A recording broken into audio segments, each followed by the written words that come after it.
మంచిది ఆరా నువ్వు చెప్పు. చిన్న పాప పట్టుకొని ఎట్లా ఎట్లుంటుందిరా చెప్పు. నువ్వు ఏడవమంటున్నావు చెప్పు. నువ్వు అవసరం ఉంటే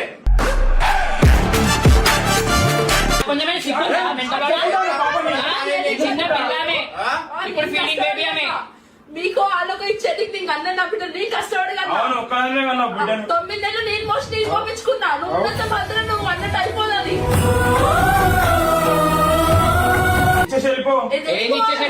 మంచి మాటలు మాట్లాడక చుట్టూ అర్థమవుతుందా? నువ్వు పిచ్చి మాటలు మాట్లాడితే నాకు పిచ్చి కొడుతుంది. పెట్టిన తలకి రాత పెడతా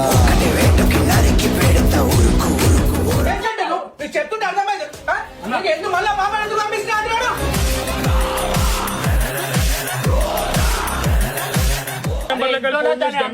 కోపంలో ఉన్నప్పుడు ఈ కొట్లాటలు ఇంటికి రమ్మంటుంది. వెళ్ళిపోతే పరిస్థితి. పాప ముఖం చూసి చేస్తున్నాం. పాప ముఖం చూసి చేస్తున్నాం. అర్థమైందా? ఆడపిల్ల అంటే ఇష్టం అని చెప్పి ఆ ముఖం చూసే మాట్లాడుతున్నాం. అర్థమైందా?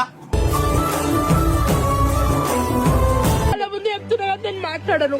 చాలా మన కథ లాంటి మరో కథ.